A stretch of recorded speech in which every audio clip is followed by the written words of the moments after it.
I want to introduce our panelists. We have Dan Bardin, who is the CEO for Tech2 Business Services. Rich Valmore is the Director of IT for Hudson Headwaters Health Network. Michael Campisi is the President and General Manager of Cytro.io. Did I get that right? Maybe? Awesome. Close enough. And last but not least, I'll introduce John Flory, who is the CISO over here at Harvard Networks, and he's going to be moderating today's webinar. So, John, I'll hand it over to you. Yeah, did Lisa get introduced? Did I miss that? Oh my goodness, Lisa, I'm so sorry. Did I not introduce you? Lisa, go ahead, introduce yourself. That's what you get for being the only woman on the panel today. Okay. I'm Lisa Donovan. I'm a director at Man Wireless. So we're a little different. We're not an IT provider like these other folks. We're actually more of a typical customer of one, and actually we are a customer of Tech2. Great. Thank you, Lisa. Now I'll hand it over to John. Hey, thanks a lot, Kristen. So today's great. I've been really looking forward to this. We've been talking a lot as panelists, and the output of today's conversation should be very valuable. So it's exciting. These times are crazy, and we're going to talk about it. We're going to talk about what we've been through, what our clients have been through, and then what are we looking forward to? You know, 2021's on us now. What do we got? So it's going to be a panel discussion. I'm going to kind of lead us, throw some questions around. Like Kristen said, feel free to submit a question anytime, and we'll do our best to get to it. If we can't for any reason, we'll get back to you on the question. So, tumultuous 2020. So I want to take a look back before we look forward, right? It's always a great way to do things. And I want to start with Dan. Dan, it was tumultuous. How did you address the immediate shift from work? And I think we'll start with just your company, and then we'll talk about your customers in another question. Sure. For us, it was a fairly smooth transition.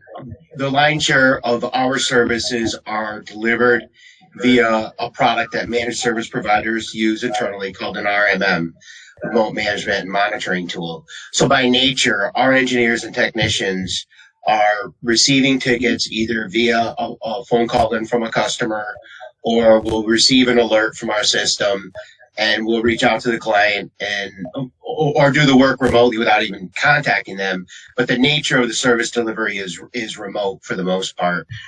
We do have a significant field services team.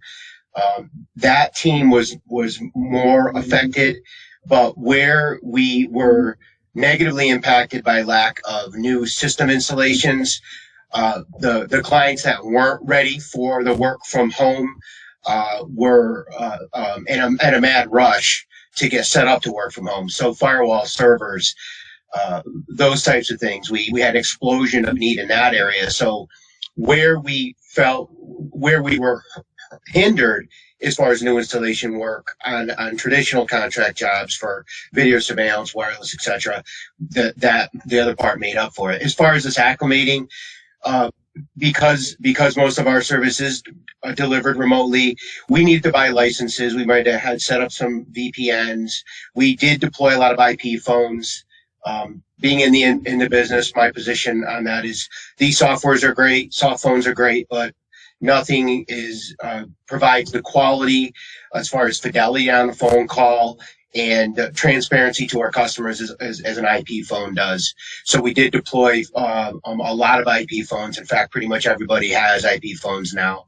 And we also updated our work from home policy, much more stringent than it was previously, because as compared to being, that one-off that maybe you're working from home, now it's maybe you'll come to the office as needed. That's it. Yeah. That's a great point, Dan, because we've lost control in a sense, right? Now our people are not within our walls. They're within their own walls, or who knows whose walls, and who knows what device, and who knows what network. So I'm glad you mentioned that, because a lot of people were worried about productivity and kind of threw security policy out the window, right? And so it might be a good time to take a look. Yeah. Right now, where are we at? Let's reset it. Lisa, talk about your experience in your organization and what you went through in the pandemic and a quick shift. I think we were actually very well prepared for it. The nature of our business, we're in 3 different states, And we have field teams as well. So every employee already had a laptop. Every employee already had a cell phone. So that right there put us at a big advantage. So the idea of working remotely was pretty easy for us to implement because everybody at least already had the hardware. We had also already started using Microsoft Teams. We weren't using it as much as we wanted to. And so this really was a big impetus. I mean, all of a sudden we were all using Microsoft Teams constantly.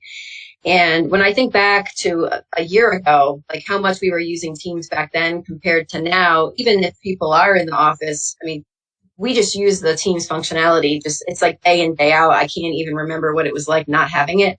So I think we were very well prepared for that.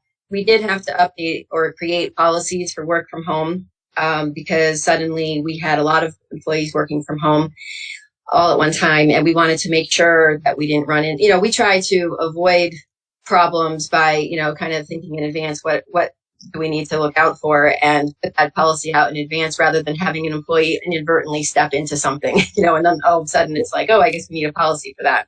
So we did have to create some policies like around work from home, and then you just run into little difficulties like VPN. When you're working remotely, VPN, and you get prompted to change your password, that's a bad thing. You can't change your password remotely without help from somebody like Tech2. So, all of a sudden a password change can turn into a fiasco, if somebody, needs to get access to their system. So, we've run into little hiccups like that, but I think overall we did pretty well. Do you think people are more productive, just as a side note, or do you think, have you noticed anything there? Is there more meetings occurring every day now?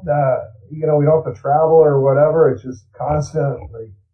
Yeah. Well, okay. So, it depends on who you're talking about. I mean, our field teams who are supposed to be installing, obviously, if they're at home doing training because there's no work, that's not leading to productivity. Right. But for employees who, they're working in the office anyway, whether they're working at home or remotely, I think a lot of it has to do with the individual. Some people really thrive, I think, working at home. And, because they find there's less interruption. Other employees, I think they kind of need to, I think they are a little bit more productive in the office environment. And I think, that was partly what our remote work policy was trying to make sure is people realize you're working from home. It still means you're at your desk, roughly 9 to 5, unless you have approval from your manager to work different hours. You need to be dressed. We are not one of those companies who says it's okay to be working in your bathrobe all day. So, like stuff like that, because, for a lot of people, that leads to productivity. If you're wearing your pajamas all day, you're probably not going to have that productive mindset, So it's like, no, you need to get dressed and be in front of your desk. Part of our policy was when you're on a chat, a video chat, you need to turn your camera on, as if you were in front of the person in the office, things like that. Wow. It just, we really wanted it to be professional. And I think our employees all, adapted to that very well. I think they appreciated being able to work from home. And, and in some cases, it has actually made us more productive because, where there might have been a snow day or something, there's no snow days anymore, there's really, So, yeah. So, I think the productivity varies. One of the things I will say about Teams, which is hilarious, is the chat function, which I really wanted chat. I hate talking on the phone a lot of times, and I would prefer to just send an email that's lost. So I like to just send a chat. But when you're working on something and you're constantly getting bombarded with chat messages, that actually can be unproductive. So, it's something that needs to be managed. Yeah, interesting. I just saw that Folgers commercial. We were talking about it before last night where the camera is down. It's in the guy's boxer shorts. So everybody's been through the changes there. I admit I wore sweats for the first month probably. And then I was like, I got to get going in. I got to get in the shower, get up, do my routine, and you're productive. And it's weird because from a workforce perspective, our employees and our employee pool has changed. There's no boundaries now. Right, we can recruit an employee from anywhere. Yeah, it doesn't have to be right in our neighborhood anymore. So on both sides, very interesting challenges coming up there. Rich, healthcare, wow, man. Tell us about what you went through, Rich. So, the first week where we actually said we need to get people working from home was we started moving out kind of the high impacted or high exposed individuals because we wanted to develop a plan, right? And we went to our emergency management plan first to see kind of how that would affect it. And we leveraged a little bit of that. We as well have a lot of individuals using laptops. So that worked out very well for us. And we got 380 people working from home within 10 days.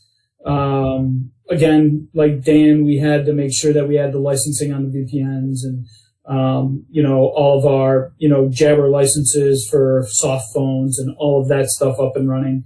And then we just kind of let things, settle a little bit. And then from there, we circled back after about 60 days and said, okay, we need to secure these devices, working from home because we have no idea what their circuits are. Some of them can be, can be working without connecting to the VPN. Some of them are connecting. So we really needed to start generating some more security around the people who were working from home. We identified, two-factor authentication for VPN. And we ended up putting certificates on the devices so that only our devices could connect to VPN.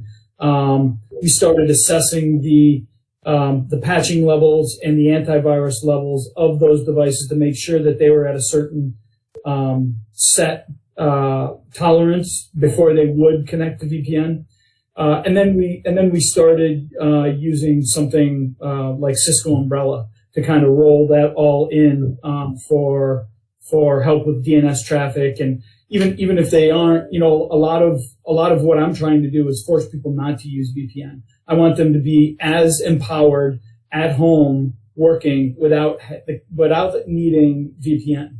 And in order to do that, you got to shape those securities around that device, and that is the perimeter. That device is the perimeter, right? Because you don't have clarity into their network. So that's kind of where we're at today. Is we're kind of developing those perimeters and encapsulating those devices so that this is a long-term thing for us. We're at, I would say we're probably somewhere around 500 people right now working from home just because of the second wave. And a lot of people being moved out of the health centers to kind of reduce the exposure in the health centers.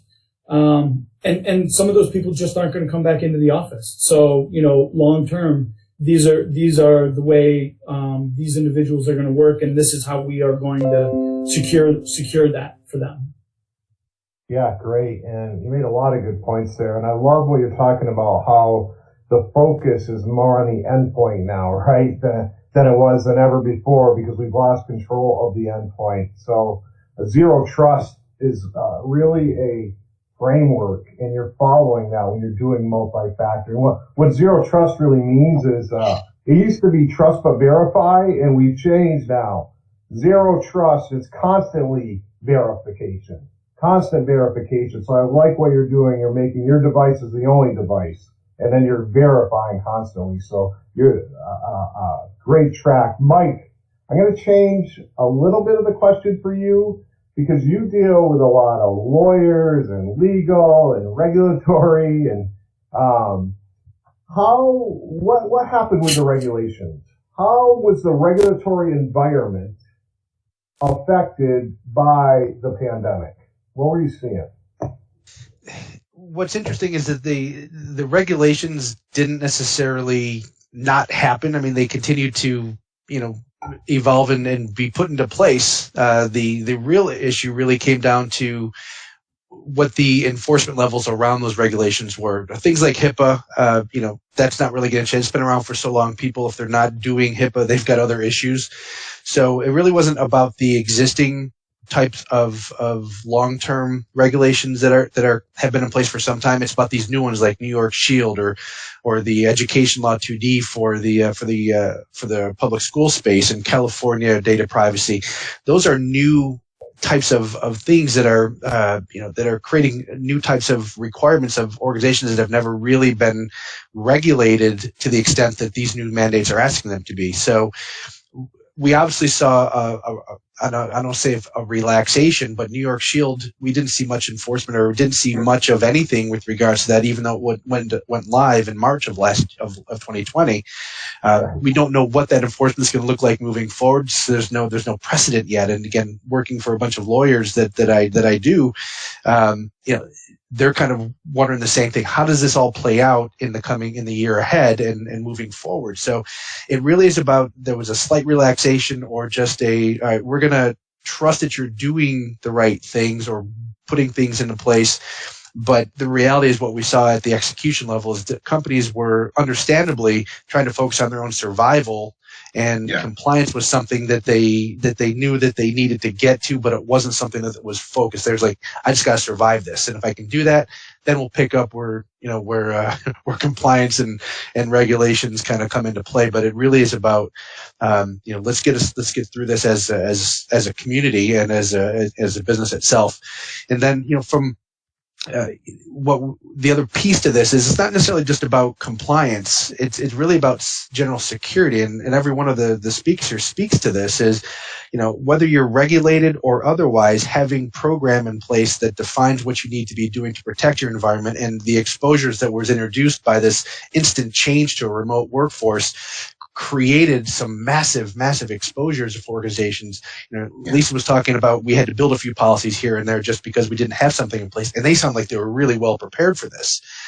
Picture those organizations that just kind of were doing ad hoc stuff, and now they're being forced to reconsider everything that they do and how they do it and how they document it. So all of this kind of ties back to both regulatory and programmatic evolutions on how they protect their environments and what they do for privacy. I mean, privacy is a whole other conversation that is creating a whole bunch of requirements around organizations, that is really changed the dynamic of how an organization needs to present itself and what they need to be doing from not only infrastructure, but policy and procedure. And that really is what all this shapes up to be, is how do we get there? How do we navigate this thing? And now that there is the whiff of normalcy beginning to come back into our businesses, they have to really think about what they need to be doing moving forward to meet not only the current obligations that are on the books, but things that are imminently coming that are predominantly centered around privacy and security at the same time. Yeah, I'd just like to add to that, John. Yeah, go ahead, John. From a situation on the ground, I think you hit the nail on the head. If I was asked in fourth quarter 2019, looking into your crystal ball, what do you see for 2020? I would have said it's going to be the year of compliance for our clients and for our new opportunities. And that now that the SHIELD Act, and I'll just speak to that for a second because there's probably folks on the call that don't know what that is, even though there's a lot of messaging out there. The SHIELD Act is an amendment to the Breach Act that was passed in 2005. That amendment more clearly states what PII is and what your responsibilities are as a business to protect information and data. And what it really amounts to is best practices, what managed service providers have been preaching for many years. That's why so many companies that were on some formal plan with a managed service provider, or if they could do it organically, like Rich and his team, that they were, who by the way, you got, when you have a HIPAA environment, you automatically fall into safe harbor as far as the SHIELD Act, because HIPAA is far more rigorous. But so many small businesses were not affected by any IT compliance before 2019, as far as there being very clear direction. Now there is, and we saw that coming. We were messaging that to our customers and preparing. We're a regulated environment as well. We're SOC 2 compliant. We have to be compliant for financial, which is pretty much the most rigorous. In fact, there isn't a formal HIPAA compliancy for IT providers. Very often, if we're going into environment, we lean on our financial compliancy, and that fits the bill. But more to the point about small businesses that are affected by compliance, and what I thought 2020 was going to look like was a serious attack on doing the right thing with your systems, which really means make sure you're updated. Things like AV. Holy smokes. We'll take on new clients now that don't have antivirus, aren't running next generation firewalls, that aren't patching their systems. The new regulation clearly states what your responsibilities are in that regard. And that's what I expected that 2020 was mostly going to be about. Instead, most of our companies were acclimating, trying to stay in business. To Mike's point, we were trying to survive. We weren't spending money on things that weren't. We had a meteor coming at us, and if New York State showed up, which they didn't because they were all shut down, but if they did, I would have said, "Hey, look," and our companies would have said, "We're trying to stay in business right now. Go away and come back after we can, just." And be ensured we are keeping our doors open. What I'm seeing though is as we come into 2021 is that the companies that we did message on that point are now more apt to listen and saying, what do I need to do? And most of our managed service customers are in good shape. But most of our new opportunities that we're seeing, and there's a lot of them, are businesses that have survived this. If they didn't invest in technology, realize they should have to adapt to COVID. And if they did, it's a testament to the investments they made. And now they're probably have streamlined and they've probably done a lot of the right things to become more profitable. They're probably going to be well situated going into 21 and beyond, but they're revisiting compliance. And most of our new opportunities are businesses that either don't have the internal capacity and want to augment their staff, or they have been dealing with what we jokingly refer to as a trunker, a small consultant that maybe has a full-time job someplace else. And in the past, maybe it was okay if they weren't available during the day. But now it's time to take IT seriously, and that's no longer acceptable. So they're looking for firms that are credible and have the depth and breadth to handle compliance like it needs to be handled and IT like it needs to be handled. I think the other point that I just want to chime in real quick on is the potential thought process that the states, given what happened with COVID in 2020, the shortfall of dollars coming in from a taxes and everything else perspective, you could make the argument that moving forward, there's one really easy way for them to start recouping some of those losses is through fines that are going to come from non-compliance. And again, that's not necessarily what we're expecting, but it certainly stands to reason that it probably does the business community, they'd be well thought to think about that reverb could come in some fashion of like, we're going to enforce this and, fines will come because you're not doing what we asked you to do and you've had a year to get ready for it. So that's another thought process that we think about. I don't know if they'd be that vindictive or that structured, but it wouldn't surprise me that you'll see some of that. I think another, just to leapfrog off of that, the managed service, what I'm seeing in our industry as far as legit providers like Tech2s and the many others out there, we're no longer risking that our clients are, if they're not doing the right thing, we're in some version firing them because we have a risk too. Right in the SHIELD Act, it states what your provider's responsibilities are. And if you're not taking your IT seriously, then we don't want to be part of that story, because if my company's front page at the Times Union, when you have a breach, that's bad enough. And that can happen even if we've all done the right thing. But I need to mitigate the chance of that happening. So to the point that Mike's making about an audit, we know that if a company has a breach, they have a responsibility to report that breach, and there's going to be an audit if you have a breach. I think it's going to be a while before you see them out proactively auditing small business because they got their hands full right now. But when you do have a breach, I would be surprised if you aren't audited. What the messaging we're getting is you will be audited. And a managed service provider or any other IT or technology company has to expect that you're going to be called in. I'm going to be sitting around that round table and I'm going to need to defend you. And if you haven't been doing the right thing, and I know that. I don't want to have to say, well, yeah, and we knew they didn't have next generation firewall. We knew they weren't doing what I don't want to be in that position. So No, that's right. the one thing about from an auditing standpoint that small businesses that are taking their technology seriously, just so you understand what's happening in the mindset on the other side of that. I know I'm going to have a responsibility, and we need to do this serious. And I think 2021 is going to be the time when most legit IT companies step away from that.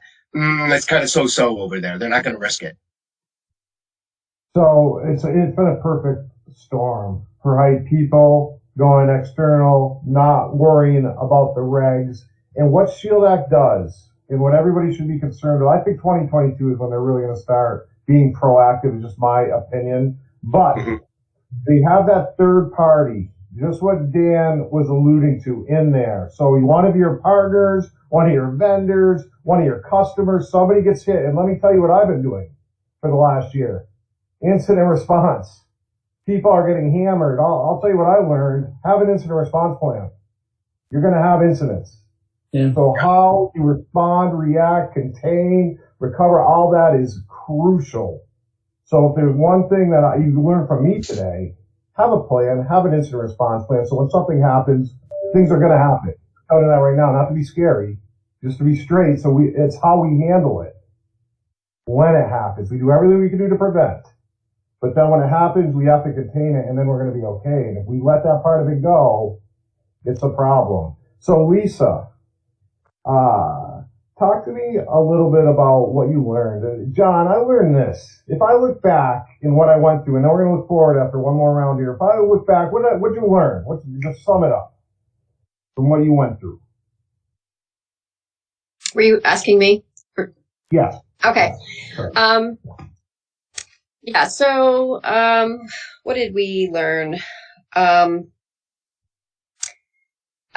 think our biggest learning points were to have policies and to remind people about policies, even policies you've had into place for a while. Employees are funny because they'll always manage to find some wiggle hole that you didn't think was there. They if you have policies, they tend to test them.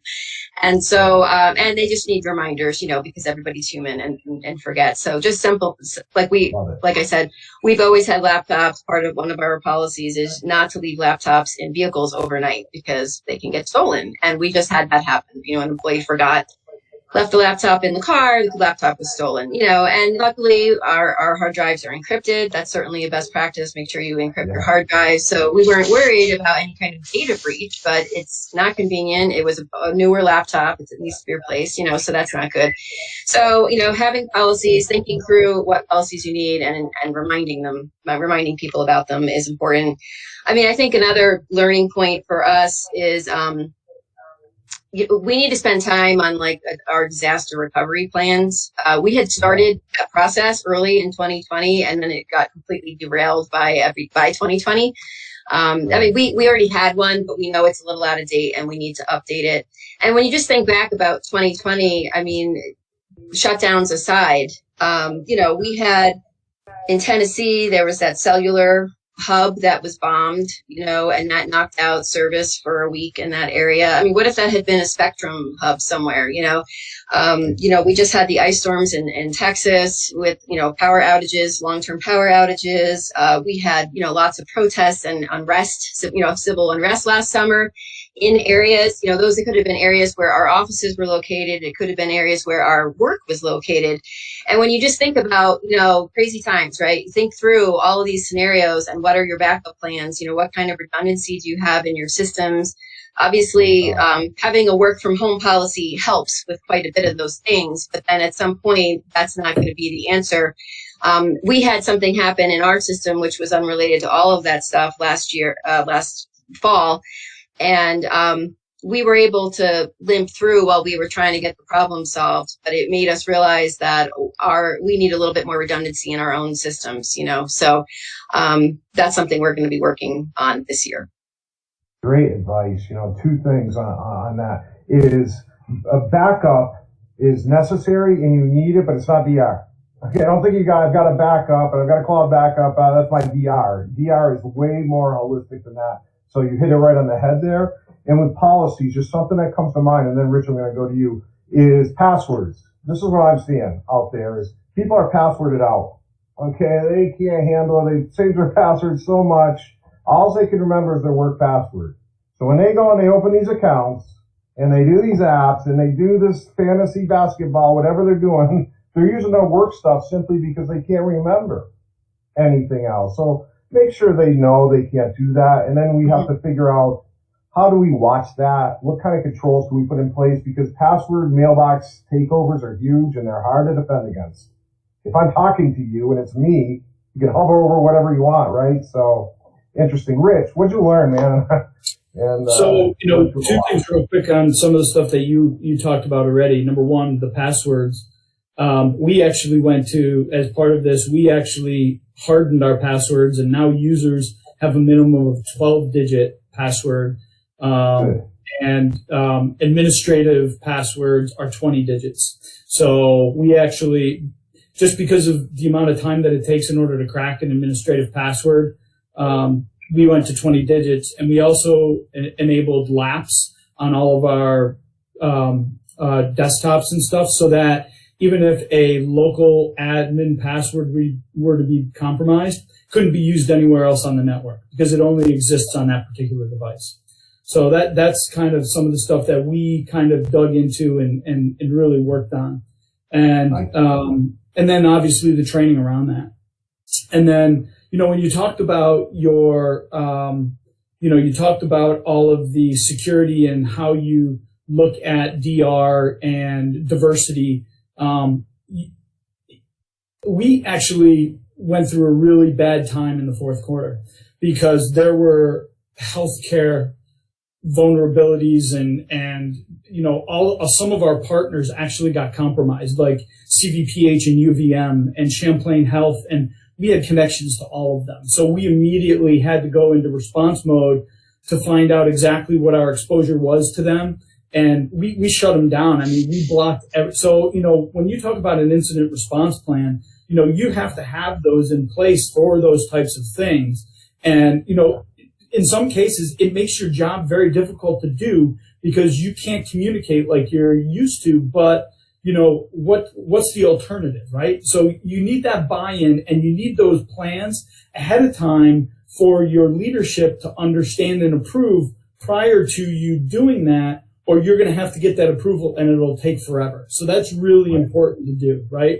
You need that buy-in ahead of time to say, we need to cut off UVM. We can't access their Citrix. We can't allow emails coming in from them. We're going to just quarantine them from right now for a period of time until we get an email from them with a letter saying that they're fully cleaned out, right? And that took them almost 6 weeks and $40 million. So that was something that we learned. And then, we were responding, and then all of a sudden Albany Med had a situation where they deployed a new Blade chassis and it wiped out their network, it wiped out their phones, it wiped out everything for the better part of 16 hours, and we had no communication. So the other thing we learned is we need to have a focal group of individuals within our vertical that communicate to each other so that, if we end up having regional stuff, we can talk to each other, right? And say, hey guys, we don't think it's an intrusion at this point. We think we did this. We think it's friendly fire, right? We think we did this to us. So, because, we were scrambling at that point to do the same thing to Albany Med. We were going to block Glens Falls. We were going to block Saratoga. We were going to block Albany Med just because we didn't know what was going on with them. And luckily I know one of the security guys down there, and he but it was 4 hours on the phone saying, do we push the button? Do we not push the button? Where are we going to go?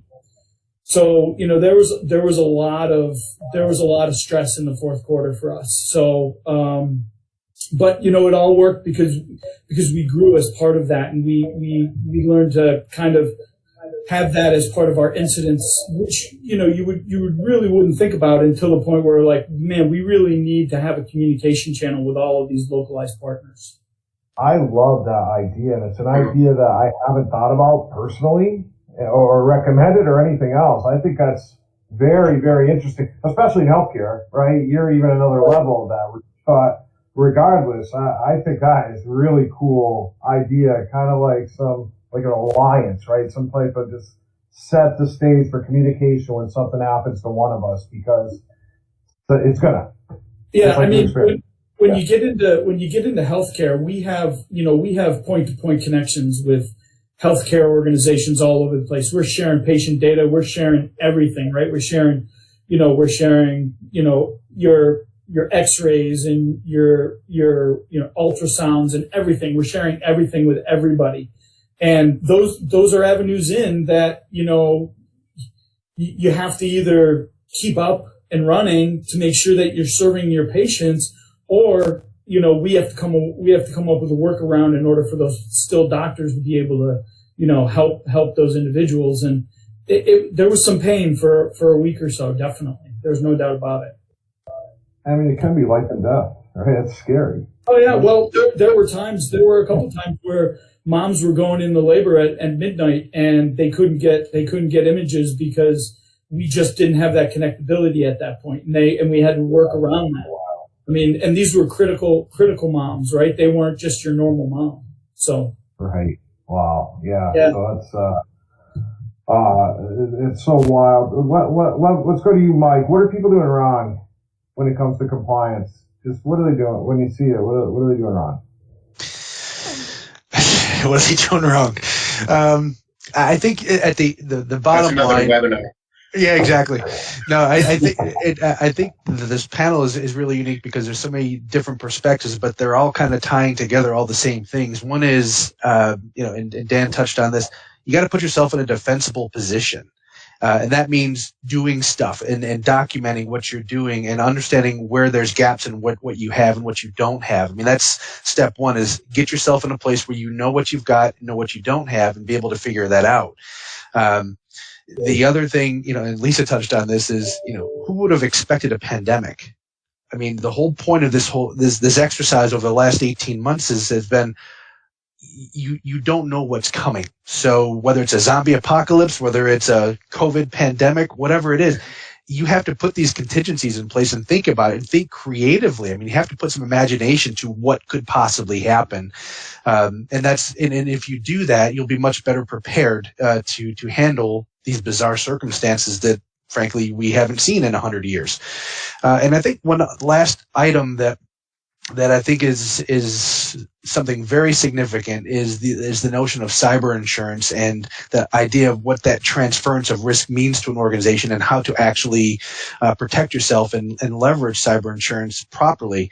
I don't know if the audience had seen what came out of the New York State Department of Financial Services, where they're actually suggesting to the insurance carriers that in order to get underwriting for their cyber insurance, they need to enforce the fact that their end customers or their insureds actually have a program in place that's documented and defined.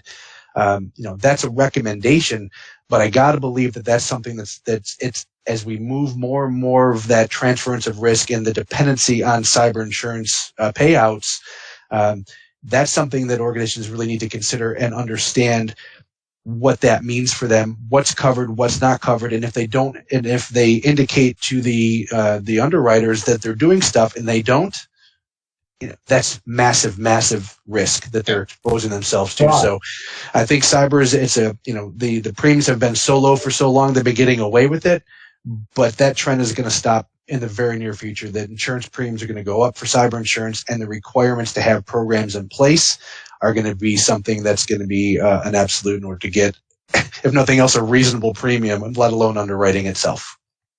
I'm knee deep into the cyber game, and that's a mess. The insurance it's an absolute disaster. They didn't price it right, they didn't index it right, and they're really struggling. There's a lot of problems. And what that's going to come down to in the end is them saying, no, we're not covering, you're out of luck, everything else. You have to be very, very careful with these policies and structure these policies, because they're going to start enforcing instead of paying. They're to the point where they're getting hammered. And they are getting absolutely mutilated. So they're going to look at every little thing before they start paying. So you have to be very, very careful. That is great point, Mike. Before we move on to next year, real quick, Dan, I just wanted to get you in here with this. What were your customers saying and doing? And in a couple minutes, how did you help them? I really just going back to what I had already said. A lot of our clients, like maybe hospitality is a good example. They really need to be present. There wasn't a lot of work that employees could do remotely in certain verticals. And I think I also mentioned that we had certain verticals that not only did well, but actually thrived. Maybe they had something to do with a medical device. The businesses that could work from home and could get their employees working from home and produce from home did. And those that couldn't, a lot of those are even now still shut down. But what they were saying was help. We got them online. Those who could, they came out stronger. As I said before, I think they're going to have better 2021, 22, because a lot of companies are coming out of this with policies that are result in higher profitability in the good times, surviving in the bad, and higher profitability after we get through this. But I don't know. Look at everything. Makes you look at everything, right? And really see where is their value, where isn't their value, where is their waste, what is good. And what scares John, let me chime in. Let me pump one more thing to Dan's point, because I think it's a really good one. At least for the short term, those organizations that have sound programs in place that they can communicate to their business partners, to their customers, or to whoever they work with, for the short term is absolutely a marketing advantage. Because they can demonstrate that they're taking care and they know what they're doing. It just gives them an air of credibility that may not be present for those folks that can't articulate the same thing. Yeah, great, Mike. Lisa, going into so we're in February 2021, what scares you the most? What's your biggest risk? What scares you? Let's see. Well, I already talked about the need for our disaster recovery plan. So that's something we need to do, or an incident response plan. The other big thing that we need to really push on is, we use the Microsoft 365 environment. And that's something that, we just migrated through, all the Windows, right? It was Windows 95, and then it went to Windows 98, and then it went to Windows whatever. And now it's Microsoft 365. And you just kind of, we're updating. We thought we were just getting more, enhanced features and stuff like that. But with the Office, with Microsoft 365, the whole backbone of that, the data structure is OneDrive. And that's something that honestly scares us quite a bit, because absolutely everything, like, you don't realize what's getting saved to OneDrive. Everything is being saved to OneDrive. Every chat message in Teams is saved to OneDrive. If you record a video conference meeting in Teams, it's saved to OneDrive. If the default when you go to save the document in Excel says, do you want to save to OneDrive? So if you're not paying attention, you might save to OneDrive, and then later on you go to try to find that file and you can't find it where you thought it was saved, and that's because you realize you accidentally saved it to OneDrive. So that's something that we really need to look into ourselves. It's a bunch of different issues. One of it is productivity, right? Because if you thought you created a file and then you can't find it, or you need to send it to somebody, now you have to recreate it or something, because you don't realize where it went. So that's a basic productivity issue. You also want to save your files with some kind of structure, just in general. And so if you might have employees randomly saving to OneDrive and you don't even realize it. So that's not where we want to store our data. We want to store our data on our Colo server, right? And we have a directory structure for that. So, that's something that I think people need to be aware of. I mean, we're certainly working on that ourselves. We want to make sure stuff that is supposed to be saved on our Colo is being saved there. And then the stuff that is sitting out on OneDrive, who has permission to that?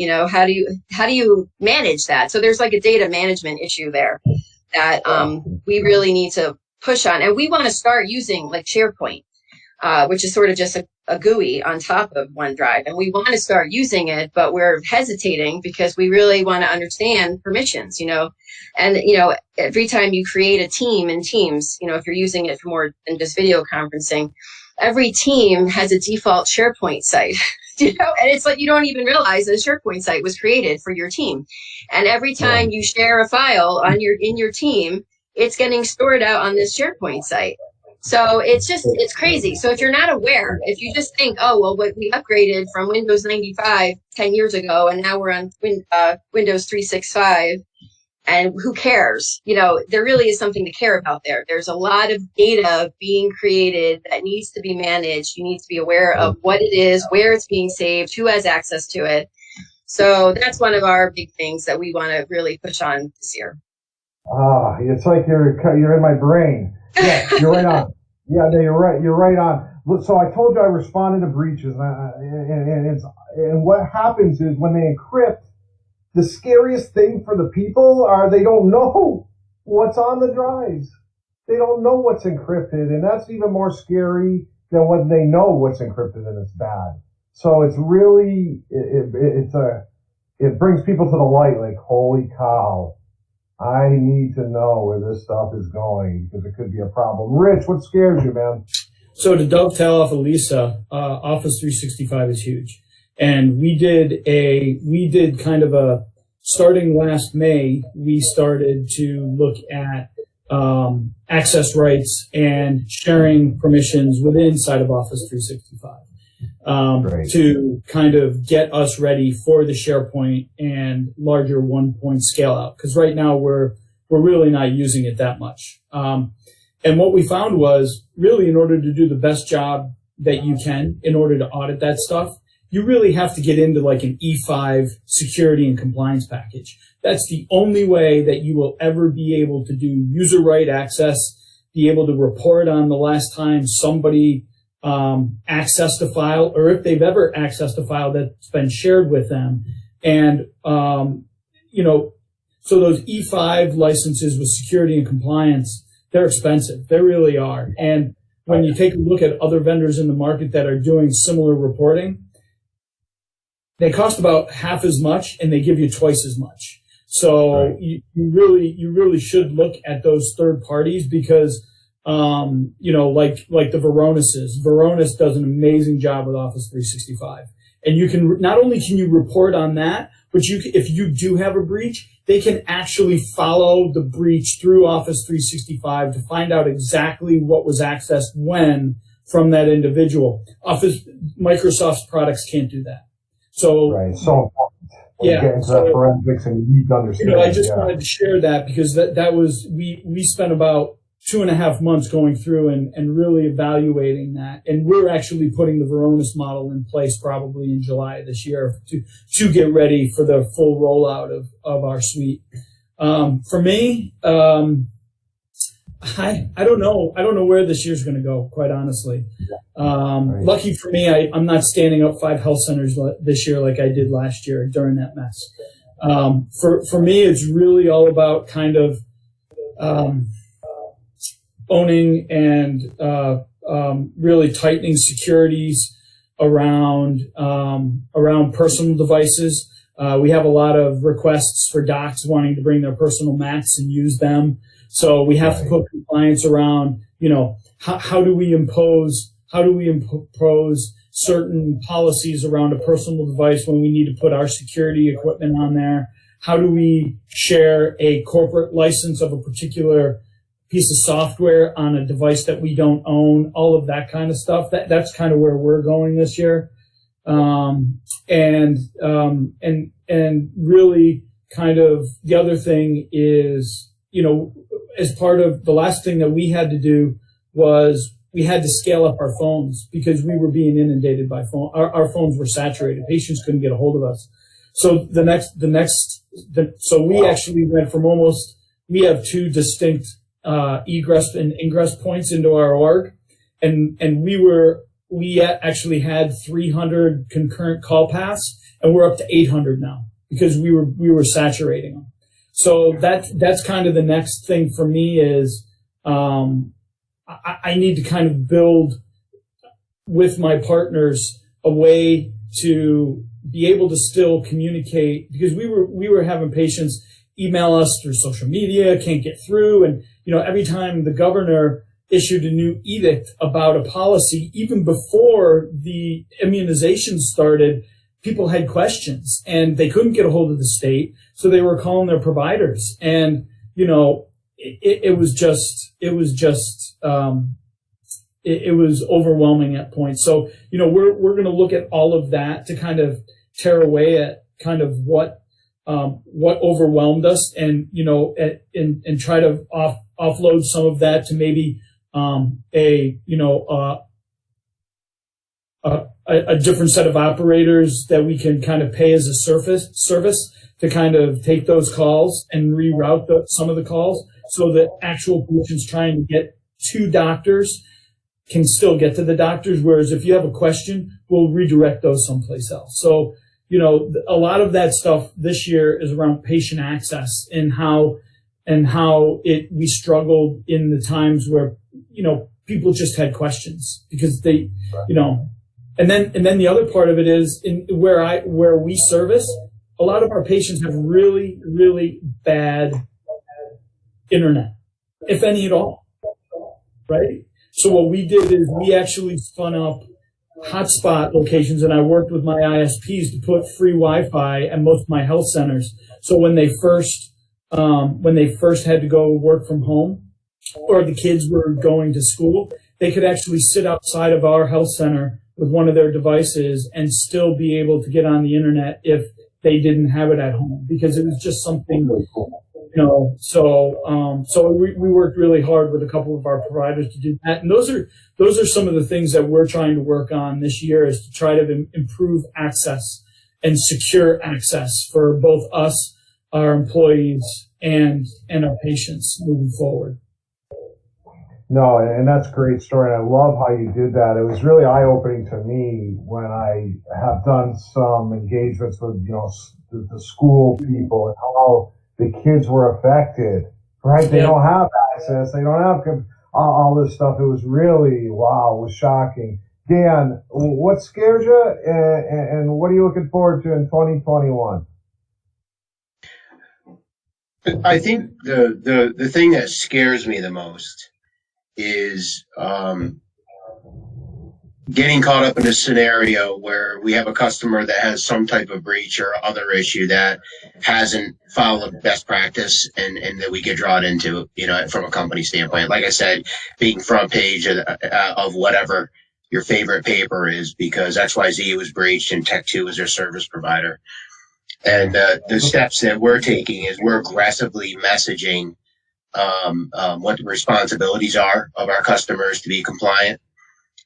Something that we had implemented years ago was we at least have to manage your backup, but most of our customers are on our backup systems, which result in having a virtual image-based backup. So no matter what anybody does wrong, or if we're all innocent and we're just a victim, whatever happens, it may take a couple days, but we're at least going to get you back online.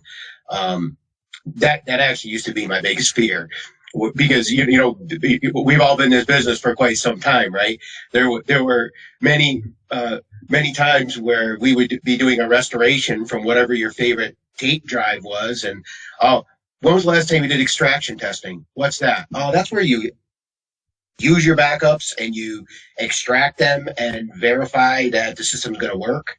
Now those days are behind us. No, we don't even see systems like that. I think it's image based, and our software and most higher end softwares, regardless if you're in a physical or virtual environment, the nature of the backup is porting to an image that you can spin up. In our case, we would spin up a client's environment in a colo. So we have an image. If it's a natural disaster, if it's a malicious software, whatever it is, we can spin it up. So that's key. But now the compliance, which backup is a huge component of that, but the compliance and following compliance and being able to defend our customers. And like I said before, we're really serious about that. So serious that we start, if there's small things, we start with making sure it's all noted that we've made these recommendations and why. And if they get to be bigger, we finally get it. It'll escalate to me, and I get on the phone and say, look, it might be time for you to find another provider because you're not stepping up where we know you need to, and you're getting out of a scenario where we're comfortable that we could get you back online if you had a problem and defend you if you ever had to go through an audit. One thing that I want to mention before I close is that we talked about cyber insurance, and there's several different flavors of that. But the good news for small businesses is that even though the rigor of what your responsibilities are is becoming more stringent to qualify for these packages, the very thing that New York State has laid out is the path that those companies want to see. So if you are in compliance, and let me tell you something, of anybody you'll ever talk to, I'm a fairly, at least center on, when it comes to thought. I'm generally not a fan of government involvement, but when it comes to the SHIELD Act, these are all the best practices that we've been preaching to our customers for years, and I'm glad they came out with it because it's what you should be doing. You should be maintaining your environments. You should have all of these things in place, and they're there to protect you.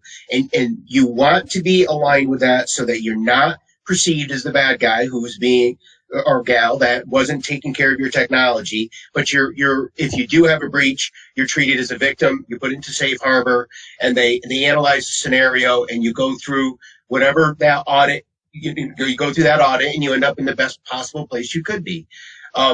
So both the SHIELD Act and what these insurance companies are looking for are really in lockstep. So the good news is, yes, the SHIELD Act is here, and most small businesses, most and Mike, I would ask you this: what companies aren't affected by the SHIELD Act? And my experience is that almost every single business that we take care of, and our focus is small to medium office, they all are affected by this, and they all should have cyber insurance. And those two things are, like I said, they're right in lockstep.